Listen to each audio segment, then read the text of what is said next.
rate drops. Either way, you win. Call us today at 800-QUICKEN or go to rocketmortgage.com. Rate Shield approval only valid on certain 30-year fixed-rate loans. Call for cost information and conditions. Equal housing lender. Licensed in all 50 states. NMLS number 3030. Additional conditions or exclusions may apply.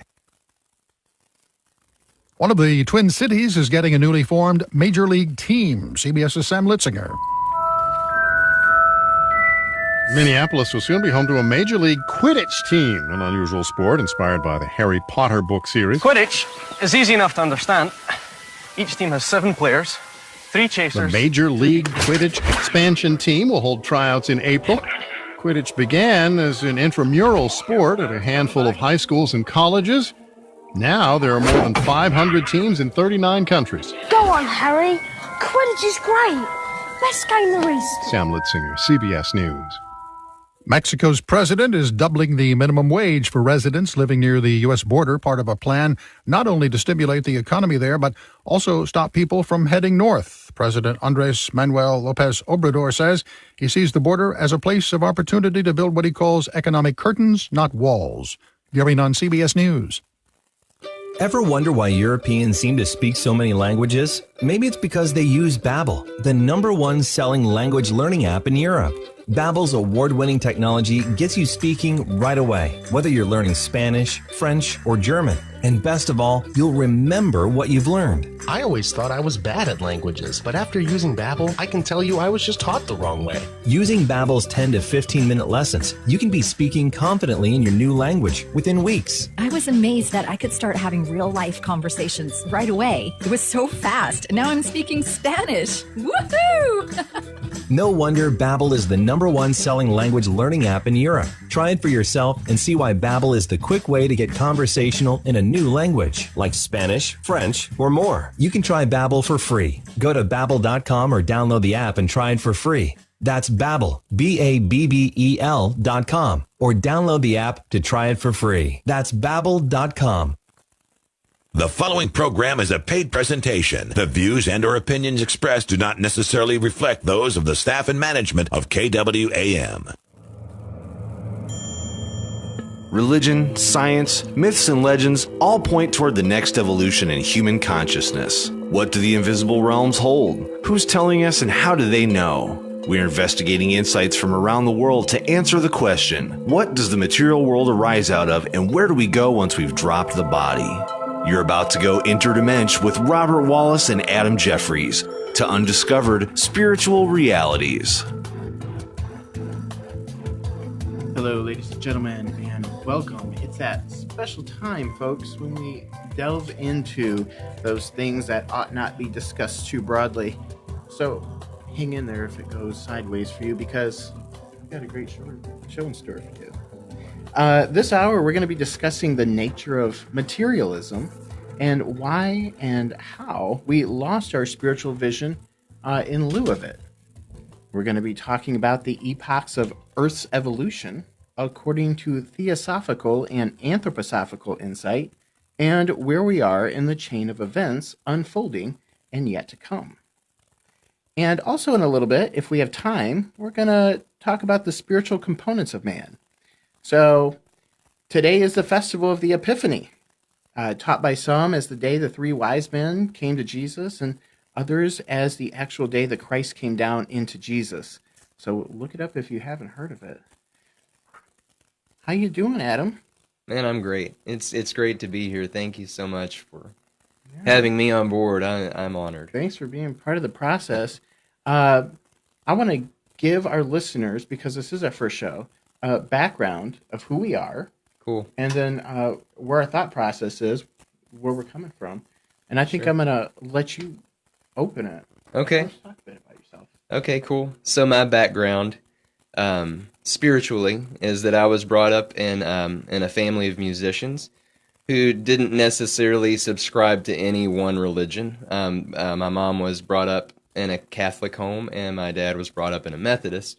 And by the time that I was a child, they had just kind of not chosen either one, really. So, of course, I heard about Jesus and knew about that. And in my cultural surrounding, I grew up in Western Kentucky. So there were a lot of churches, and so I was hearing a lot about the Jesus story. But my parents were super open and said, you choose your path. Whatever feels right to you, whatever you feel like you believe, you choose that, and I'm grateful for that. It is just amazing to grow up in a family that was so open, because I hear so many horror stories of families where they were like, you have to believe this, and this is the only way.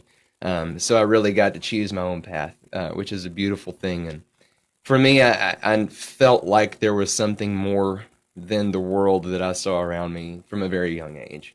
But of course, didn't know what that was. And I had a very vivid imagination, and I loved the imagination realm and playing. And I would play for hours by myself rather than with other kids. I enjoyed using my imagination and creating other characters and things. So I was always open to that idea.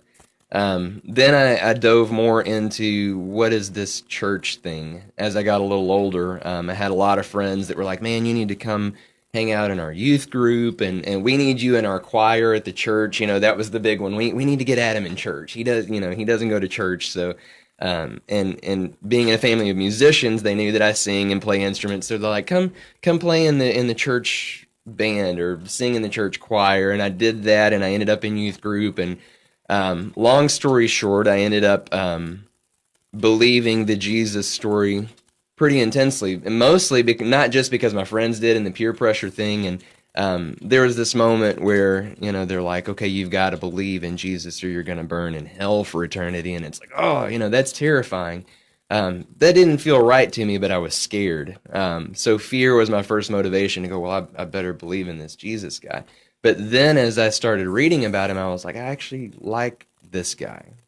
What he's saying seems true. I mean, this stuff about forgiveness and unconditional love, and he really seemed radical. I mean, even to me, I was watching, in my imagination, watching him among these religious leaders, and he's breaking rules, and he's doing things that they are like, what is this guy doing? So he didn't come across to me as this, this pious man that's almost unattainable. He came across as very human and yet very spiritual. He's meeting me where I am, and I'm like, man, okay, so this Jesus guy seems very true to me. So I became very true to that path for a long time. Many years later, fundamentalism kept burning me. It was like, I don't know that I believe what you're saying about hell specifically. That if certain people don't believe certain things, they're going to burn for all eternity. That doesn't feel like love. That doesn't seem right to me. But again, prayer seemed very beautiful to me, and meditation, seemed like, man, this imagination realm from my childhood is still real. It's not something I have to let go of. But in fact, as a musician, this is the place that I come to and write songs. I meditate, and suddenly I have this idea for a song that comes into existence. So now here it is in what we call the material world, and it didn't used to exist, from our mindset. Maybe it was in another realm, and I went there and brought it back, and I hear a lot of other artists say that. And so I guess, long story short, I let go of the fundamentalism thing. I did get a degree in theology, and I worked at churches for a while, but I just continued to butt heads with people and to get burnt and get called a heretic. And again, we were talking about that a little before we started, that was hurtful at first. People would be like, oh, you're talking about things you can't talk about. You're asking questions you're not supposed to ask. And I'm like, well, in the Bible, they were asking tons of questions. The Psalms are nothing but questions. These people engaging God, they're like, God, why? Where are you? And they're asking these questions, and that's how it seems to me that they're advancing. And if there is this relationship with the unseen, with God, they're actually advancing through the questions, So I have lots of questions, and that's part of why I'm here. I have a wide open mind. Love and unconditional love feel very true to me. The imagination realm as reality feels very true to me. I've had experiences there through meditation.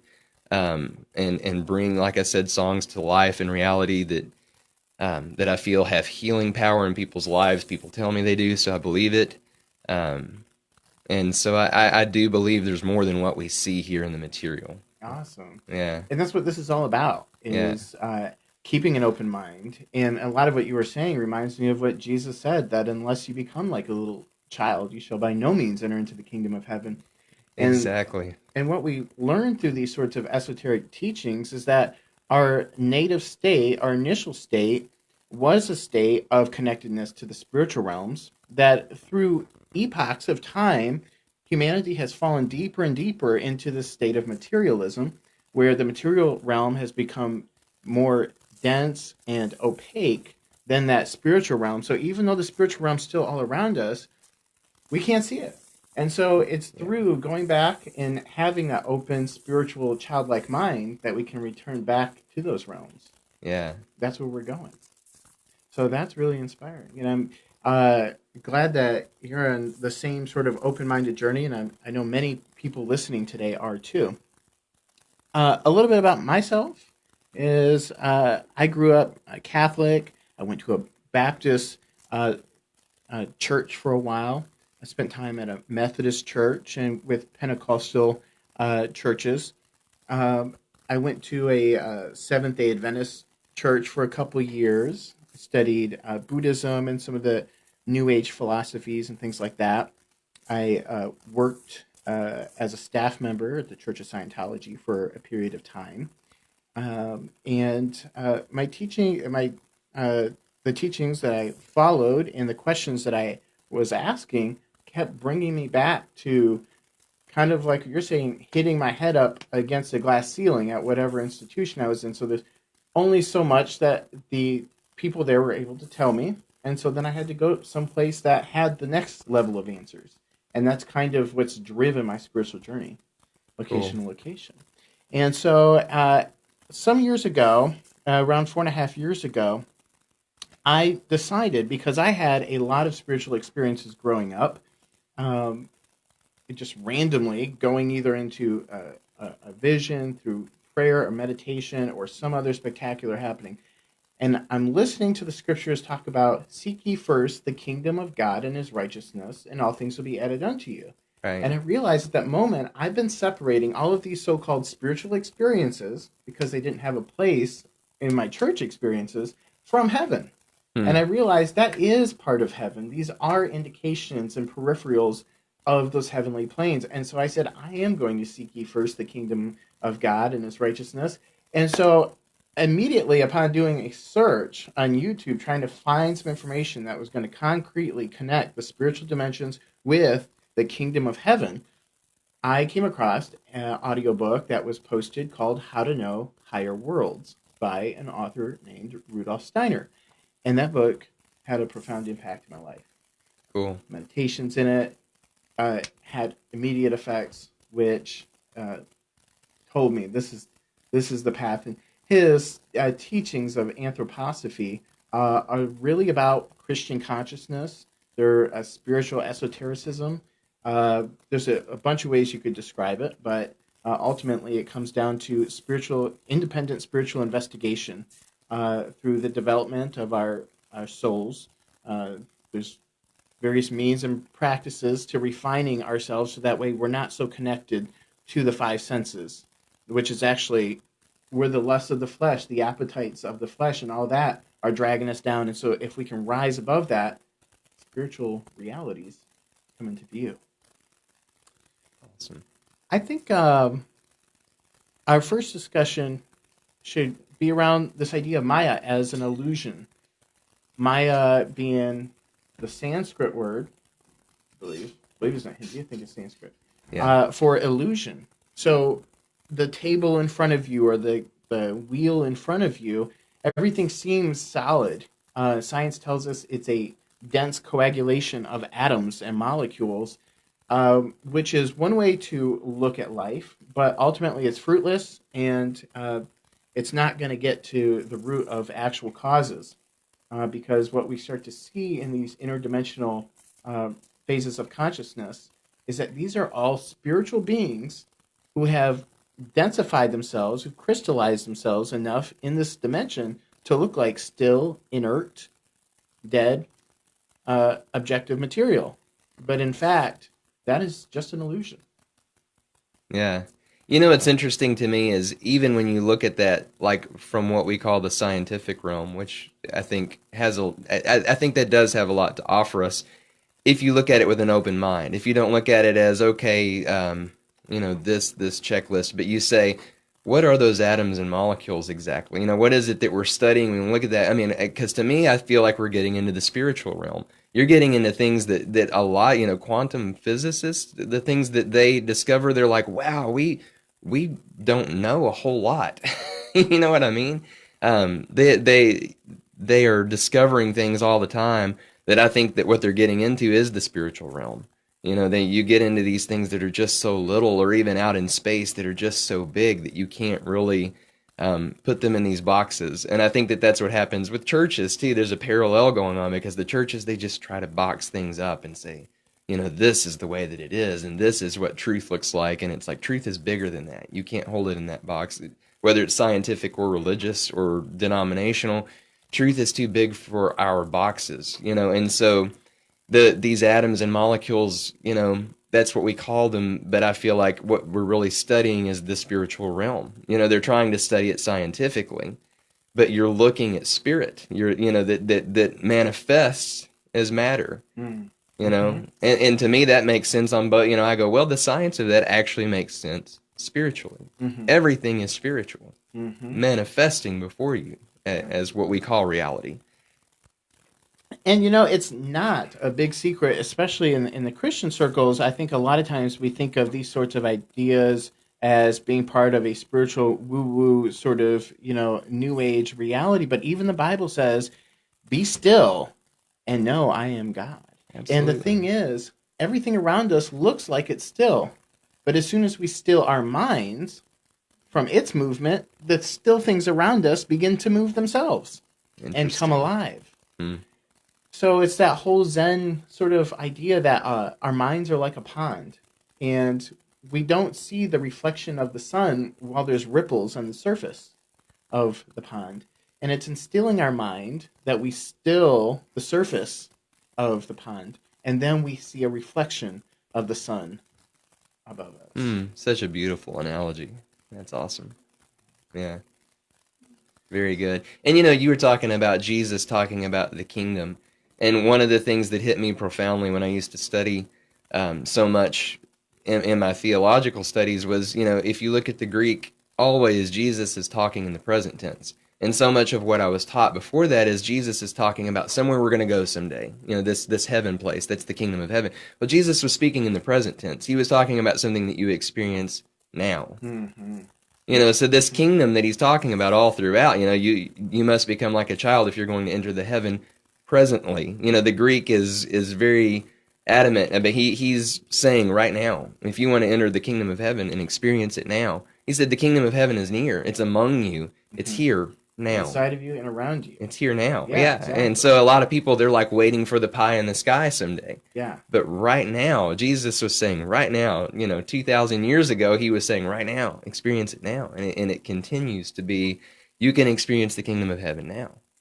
Yeah. And so, again, even Jesus said these things, because a lot of people go, well, what you're saying is not what Jesus said. And it's like, it's actually exactly what Jesus said. It's just, if we're paying attention to it with an open mind rather than, I can only believe what I've been told from my traditions. Well, I'm sure there's a lot of truth. And I do believe there's a lot of truth in all the traditions and in all the boxes that have been set. There are truths there. But they might be leading to even truer truths, bigger truths than the boxes, So, and I think Jesus was all about that. He was shattering the boxes of his time already. 2,000 years ago, these were these boxes. He was breaking the laws, and he was shattering those boxes. And people are like, "What are you doing? You can't do that. You're a heretic. You can't do this stuff." And he was like, "I have to. I am the way, the truth, and the life. That I'm the Christ that's been in all of these religions all along. That you, when you find truth there, that's me manifested as a human. Absolutely, yeah." I think this is going to quickly, we're going to have to take it in a direction that might be a bit jarring for a lot of people, but it has to be said in order to make sense of the overall big picture. And that is the subject of reincarnation. Yeah. A lot of Christians and most Christian churches don't have that on the books as a doctrine anymore. It used to be part of early church beliefs. It's a part of most every other religion in the entire world. And it really is the only explanation for our purpose here, what the segment of life is even worth. Yeah. And as far as being able to answer the questions like, where did we come from and where are we going? So, general spiritual esoteric studies paint a picture of eternity outside of this life. And it basically is like this. Anything before this life, life between your prior death and this incarnation, where we go in higher states of consciousness and where we go after we die, these are all the higher spiritual realms of divine life. They are ethereal planes. There are what's called astral planes. There are what's called devaconic planes, which is our Sanskrit equivalent for heaven, land of the gods. And these are realms that we go to when we leave our body at night and we're sleeping, where we go and have those dreams that we can't remember when we come back from. And these are the places that we return to when we die and unpack these worldly experiences in the presence of angels and the hierarchies of angelic beings. And so it's become almost taboo to bring up the subject, but unfortunately, there's just no way to continue the discussion if we leave that important point out. So being more classically, theologically trained, obviously. Yeah. Well, again, I come back to Jesus because he referenced it, and he referenced it. Again, you have to keep an open mind when you look at this, because he referenced it directly as if it was just a known thing. Kind of like you said, those early church, the early church fathers knew it. It wasn't up for debate. It wasn't a topic of taboo then. Jesus talked about it like, everybody knows. He said specifically, John the Baptist is Elijah. Because they said, they challenged Jesus. I don't know if you remember this story, but they were always challenging Jesus. The religious leaders of his day, they were like, well, the scripture says that Elijah has to come again before the Messiah, or before the Christ arrives on earth. And Jesus said he has. It's John the Baptist. And there's another event that occurred in the Bible when Jesus and the apostles were walking through an archway, and there was a beggar begging for alms, and he was blind. And the apostles asked Jesus, who sinned, this man or his parents, that he should be born blind? And instead of rebuking him for the apostasy of this, idea of reincarnation, he said, in this event, he said neither, but for the glory of God, that he should be healed. But I think that gives us a little window and insight into the minds of these people who walked with Jesus. Right. They believed in reincarnation. There you go. That would have been the first things they would have known not to have said, walking with Jesus, were that so. So, another example. Exactly. Yeah. And I think that there are probably a whole lot more, but that's a good starting place. And a lot of people will probably try to say, no, that's not what they were saying, and they'll say, you're twisting what he's saying. And the thing is I stop them there and I go, wait a minute. Don't try to look at who's twisting what. Look at what he said. Just simply, and keep your mind open, keep your heart open, and just ask the question, what was he saying? He very specifically said, John the Baptist is Elijah. He's here again. What would you say to people who then bring up the whole, it's appointed unto men once to die?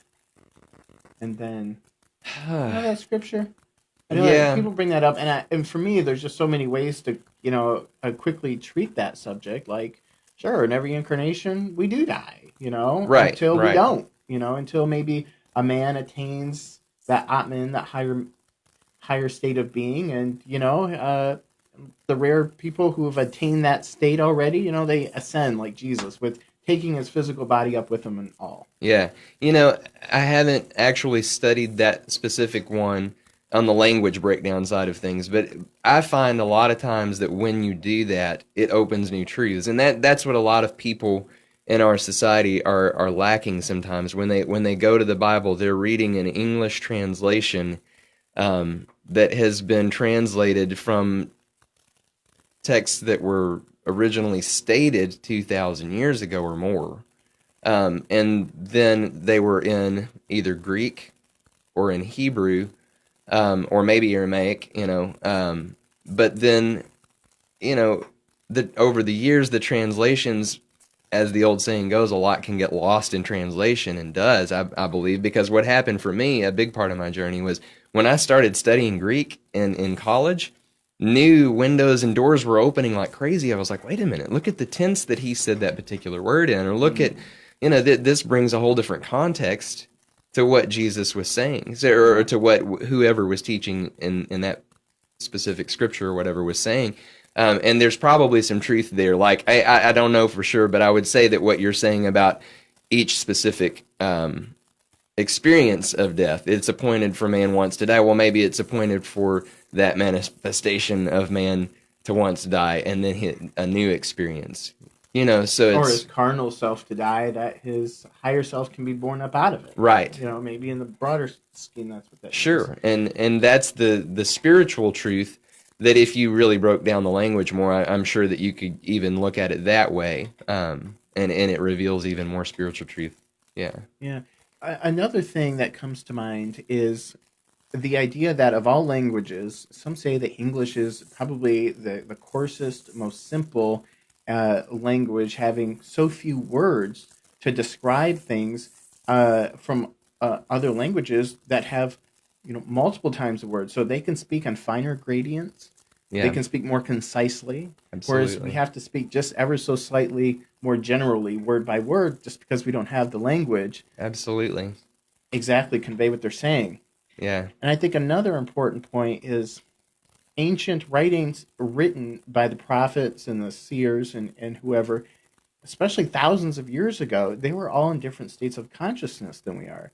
True. We have never been more embroiled, more immersed in materialism than ever. And so the way people thought and spoke back then doesn't exactly compute word for word for how we communicate these days. Absolutely. That's such a good point. And that I think that's another thing that a lot of people miss when they come to an English translation of the Bible now, or whatever they're reading, theology or whatever, is cultural, societal, historic context.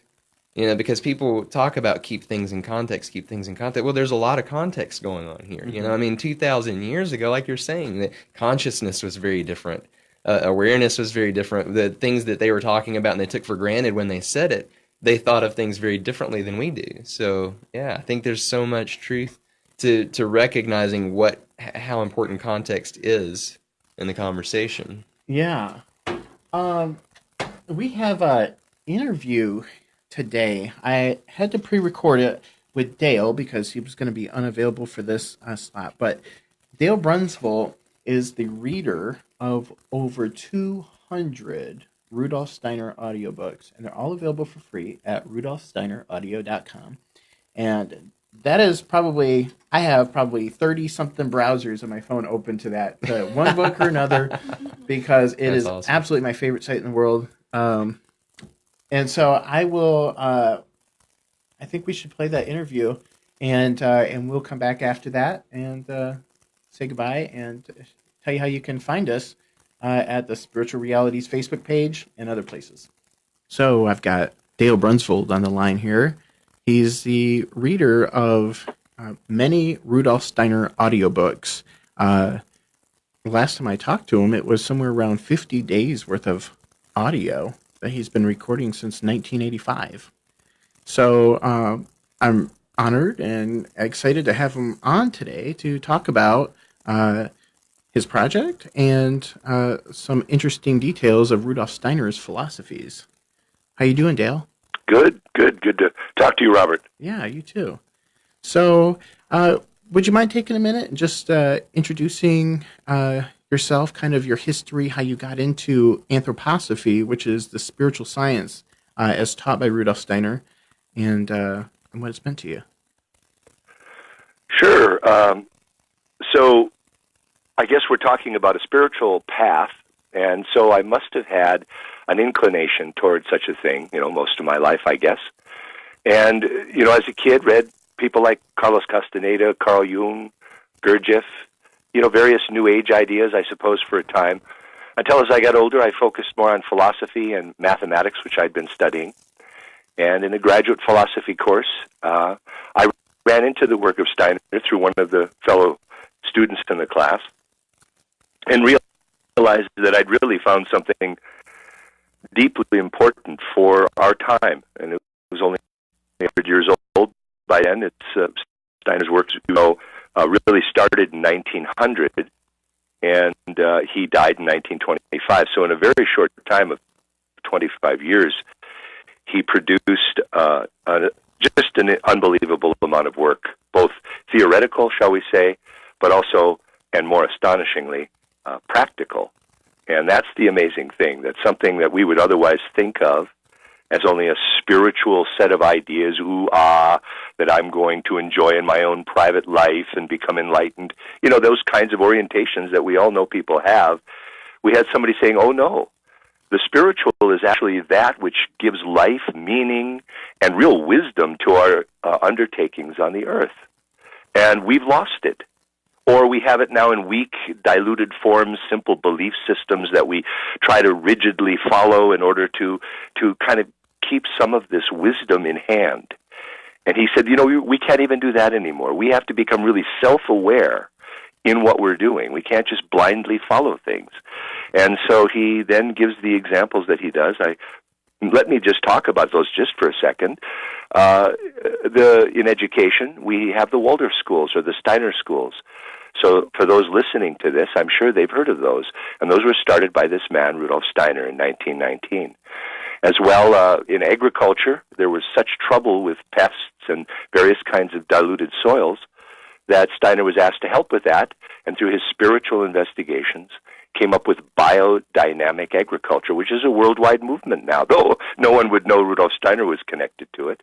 He also did this in medicine, and there's pharmaceutical companies that people have heard of that were started through Steiner's ideas and indications and even methods he suggested, such as Weleda, such as Dr. Hauschka's products, Walla, Uriel Pharmacy, all these things. So just to kind of touch on such a massive subject, I thought I'd mention those things. Okay, I'm done with that one. Those are great examples. As you know, I just got back actually from Dornach, Switzerland, where I visited the Goetheanum, which is the headquarters of his spiritual movement, and it was an amazing visit. And met up with a Facebook friend who lives over in that area, Goddard. And so, yeah, I know that you have been there 3 times now. And how long have you been visiting there? When did you start? I was lucky enough. I probably never would have gone there, but I had the good fortune in my life of marrying a wonderful woman. And she had a sister, in fact, who lives in Germany, and who live close to the Goetheanum, and in fact is, as we call ourselves, anthroposophists. It's a funny-sounding word until you say it a few times, and then people who try to study Steiner's work and take it into their hearts and souls as much as they can. And so she would take us over there a few times, and so that started, I suppose, in '92 was the first time I was there. Wow. Yeah. Well, great. I appreciate that background. It's good to connect with you on the Goetheanum, and I'm excited to get to some of the tactical, specific kind of questions about anthroposophy. Also, can you again mention how long you've been recording these and about how many audiobooks you have available at rudolfsteineraudio.com? Thank you, Robert, for mentioning that. I do forget that. I did start recording Steiner in 1978, and that was because of just friends, and I had cassettes, and I made copies of the books driving in the car. And then I had them, and I had a few, maybe 5 or 6 books at that time that I would recopy onto cassettes as the cassettes would die. And then the Internet shows up, and so the MP3 idea, so I transferred them onto MP3. And then it's when I started to see the Internet develop, and I'm 62, I should mention to everyone, so I saw this sort of blossom into the world in that way, and sort of tried to keep up with it as best I could, so that it became a strangely beautiful, natural process, whereby around 2005, I realized well, I've got all these books recorded, and nobody's doing this on the web. So I wrote to the publishing houses that publish Steiner and asked if there'd be some way that I could just put these up on the web site for complete freedom. They don't have to register. They can just come and download and listen to whenever and whatever they want. And they decided in their generosity, and I will say their names, steinerbooks.org is in America, and rudolfsteinerpress.com is in England. They gave me permission to do this, and since 2005, it has really become a love of mine and a blessing, I must say, in my whole life. And I think I'm approaching, of Steiner's 365 collected works, I've done about 200 of them. Wow. So that's roughly where it is right now. And it's just a joy and something I do whenever I can, mostly once a day at least. And it's given me more blessings than I can ever imagine describing, so I'll leave it there. Yeah, I've spent many, many hours listening to your voice in my car, and his writings and your recordings have had a massive impact on my life and spiritual development. So I just want to thank you for that, and I'm glad we can talk here today about this.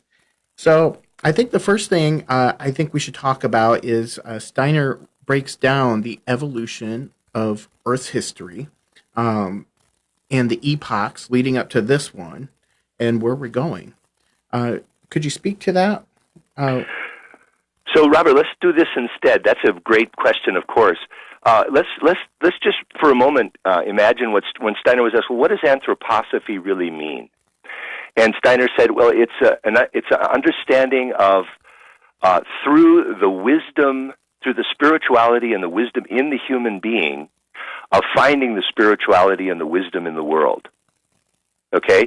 So for just a moment, let's actually look at the human being as Steiner saw him, which we would say, well, why would you have to do that, right? Everybody sees each other, and right, that should be pretty easy. Is it okay if we just shift this just a little bit? Oh, yes, please.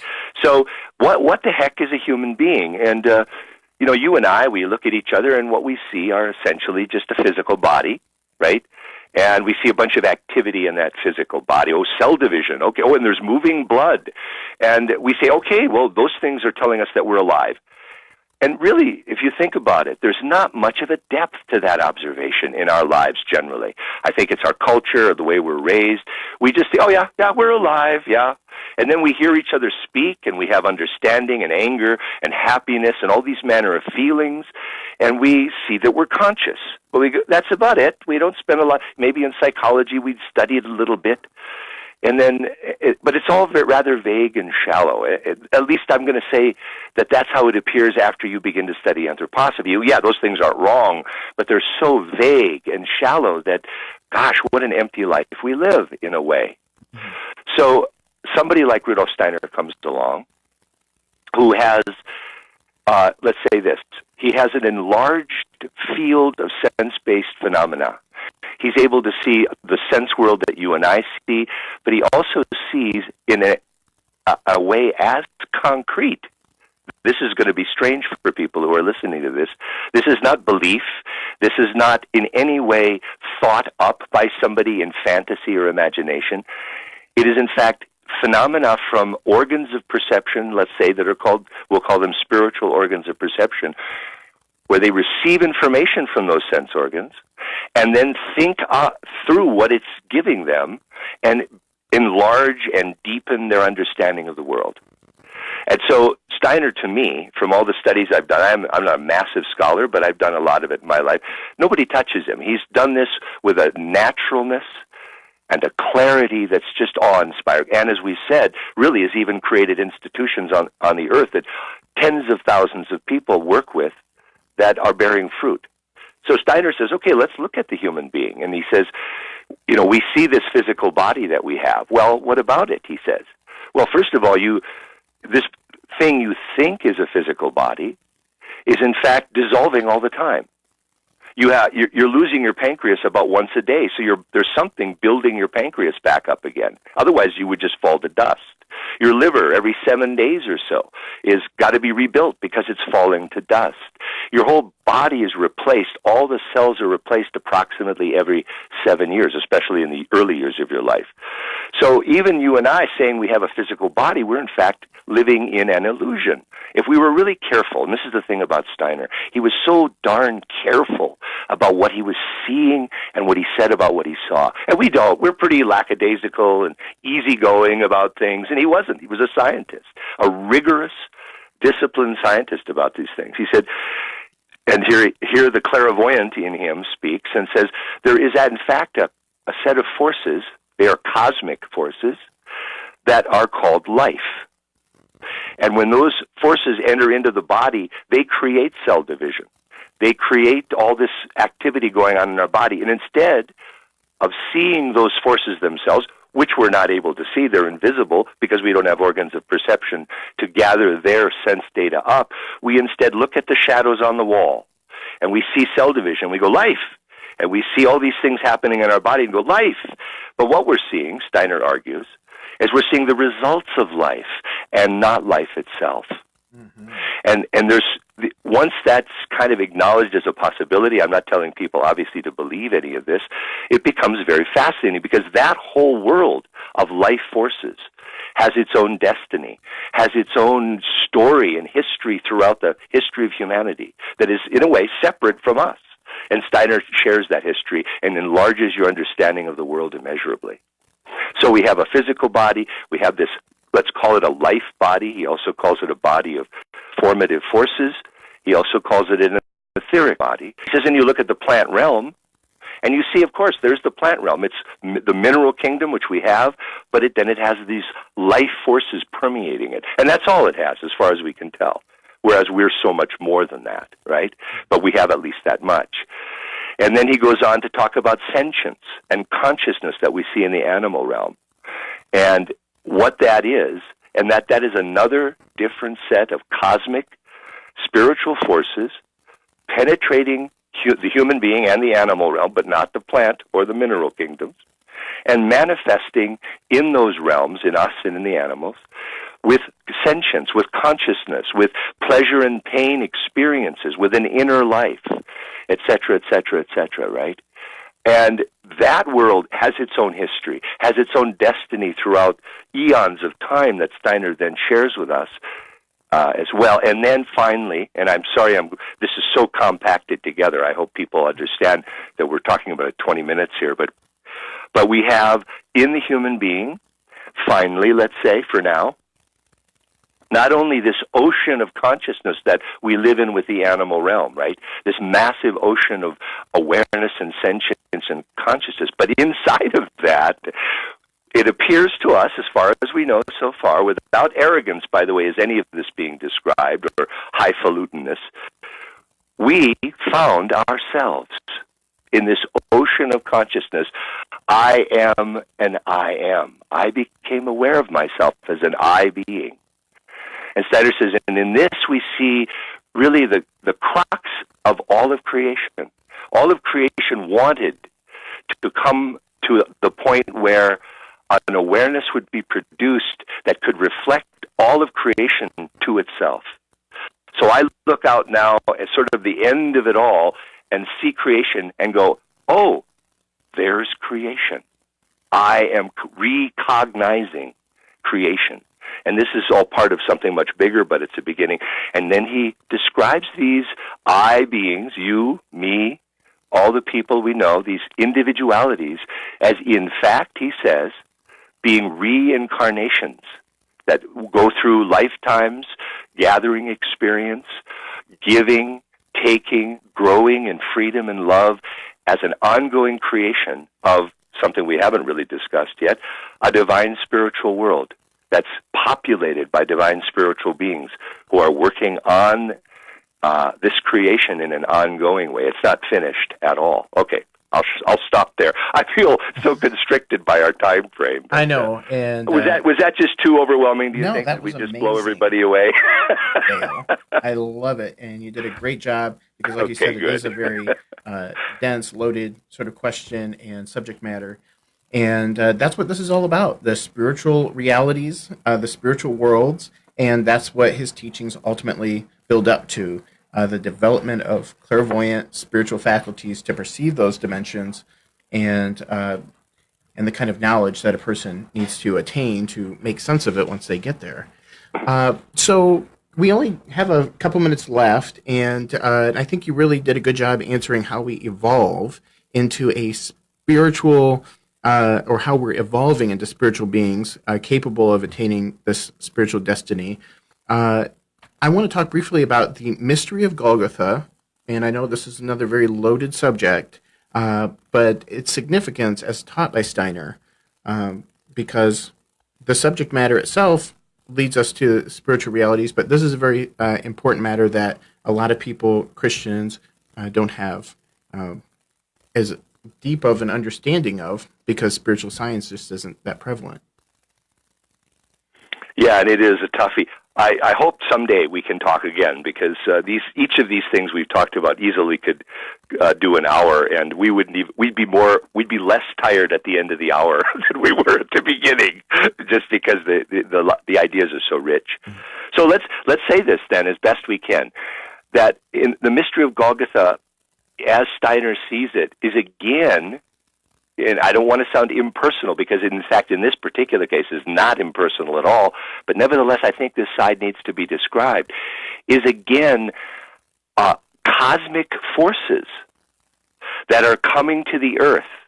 Whoa, what's that, right? Isn't this a person? Yes, it is. And so we're speaking of a being so sublime, so exquisite, that, let's say, that it is the Son in the Trinity, the Christ being, the creator God of the universe itself. And this being, in the way that evolution was occurring, again, a story I hope we can share sometime of the evolution of the earth, that there was a dying going on, that the earth was going into middle age and old age. As all living things do, they pass into an older time. And in the wisdom of the cosmos, this being, and I'm going to say it this way, this is me talking, bent down and designed a body on earth that could withstand its presence. And when the fullness of time, right, came, that being incarnated into that body, and by doing that deed, not by a teaching, because if you study the Bible, really you'll find all that wisdom in the Hindu scriptures, in the Buddhist scriptures, all the stuff that comes before. So really, Christianity is not a teaching, we could argue. Steiner argues this.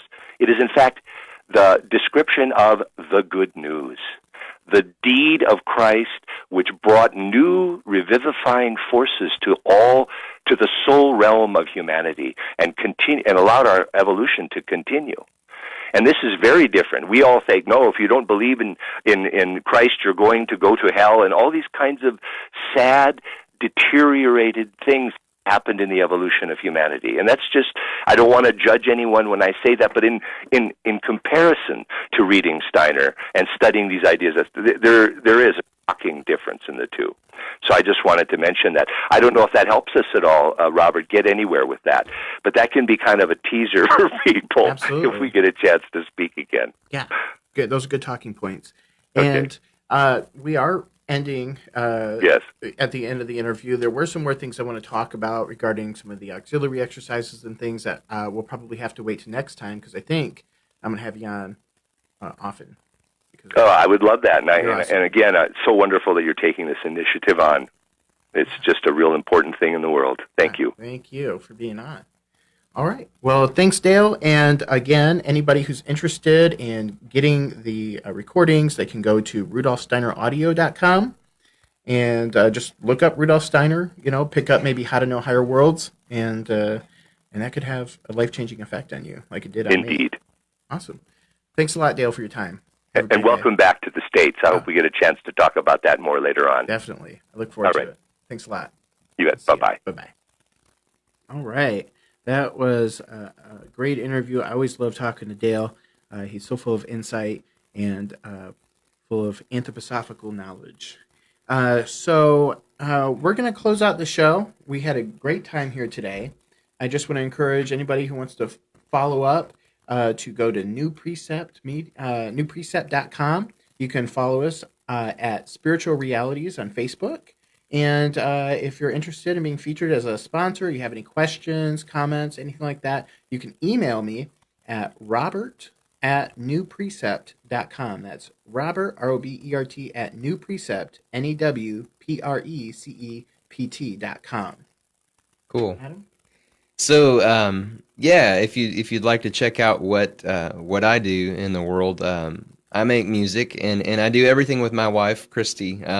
She and I, we write songs together. I'm primarily the songwriter, but she sings with me. We started a duo a few years ago called 3 Day Flight, and that has evolved into more of what we call a musical collective.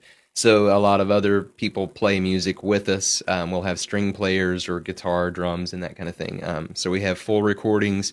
We would love for you to hear. You can download them or stream them free at 3dayflight.com. You could also, if you use Spotify or iTunes or any of that stuff, it's there as well. But again, that's 3dayflight.com. And then also, we make food here in Memphis, in the Midtown area at a cafe called Imagine Vegan Cafe. And yes, we are vegan, but don't be scared of that because my wife is brilliant and she knows how to make amazing tasting food. It's not all rice cakes and quinoa and things you can't pronounce. It's comfort food. And trust me, it's delicious. It's a big part of how she even opened my mind to the idea of vegetarianism first and then eventually veganism. And that's how Robert and I actually met, was at Imagine Vegan Cafe. That's right. And, I moved here to Memphis from Dallas, becoming vegetarian some years prior. And one of the things I missed the most was some of those meals that were just like Hooters chicken wings. The most unnutritious thing in the world is the thing I miss the most. And their drumsticks, with that barbecue sauce, fit the bill.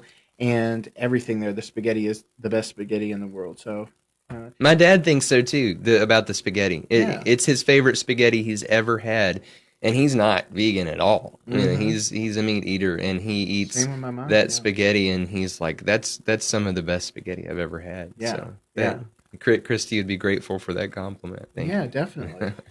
Well, I think that is great. In the future, some of the subjects that we will be broaching are going to be more of some of what we've been talking about, more in depth on the epochs or the stages of Earth's evolution. And it sounds boring, history and things that seem inconsequential today, but they are very interesting because you, my friend, are a reincarnated being. You were alive during those periods and you were going through different stages of evolution. And it will make a lot of sense to you as far as why you are the way you are, what faculties you have underdeveloped, that you're developing, and that you will develop and appreciate in the future. And it's a big part of the story of where we're at. And we'll talk about the parts of man, the ethereal body and the astral body and these other elements that compose our spiritual beingness. And these are also vitally important if we're going to understand what the seers and clairvoyants are seeing in the spiritual dimensions. I've had some amazing spiritual interdimensional experiences, which is what prompted this whole study and even the show. It's not a subject which is brought up or talked freely on because there's a lack of experience for a lot of people, and then it's also a taboo because it's considered realm of fantasy. But I believe a lot of listeners have had spiritual experiences that either they can't explain, whether it's a loved one visiting them, whether it was a vision of some kind. And in the future, we're going to be taking calls and discussing those sorts of things and, making this a public dialogue. Cool. Come out of the shadow, spiritual people. We have got the floor.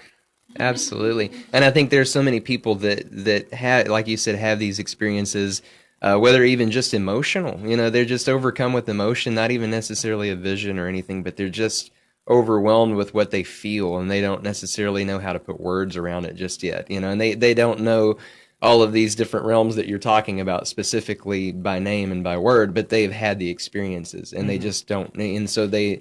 Hopefully, we can keep it real, too, and invite people to that conversation and say, where are you at? You don't have to know what any of this stuff that we're saying means specifically, but just tell us what you've experienced. You know? This is a study in comparative religion, and we're all using different words and different systems of teaching in order to explain and express these sorts of things. And so I try to study a little bit of everything, and hopefully I can correlate where you're at and where I'm at together, and we can all share in the same sort of spiritual feeling that occurs once in a while in a person's life, unexpected. Absolutely. So we are closing off the show. Again, this is a great show. I'm really honored to have had your time for as long as you've been on. We will see you again next Sunday at 11 to noon Central Time. You can listen to us at kwam990.com. We're on 107.9 FM, 990 AM. You can follow us on Facebook, again, at Spiritual Realities. Do a search for that. And visit my site, newprecept.com. And email any suggestions, comments, anything that's infuriated you today to robert@newprecept.com. So, God bless, and we will be with you again shortly. Thanks, Robert. Thank you, Adam.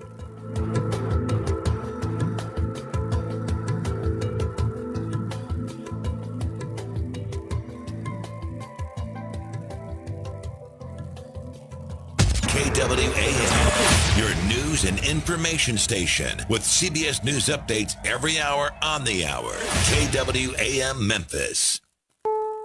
This is CBS News on the Hour, sponsored by TheraWorks Relief.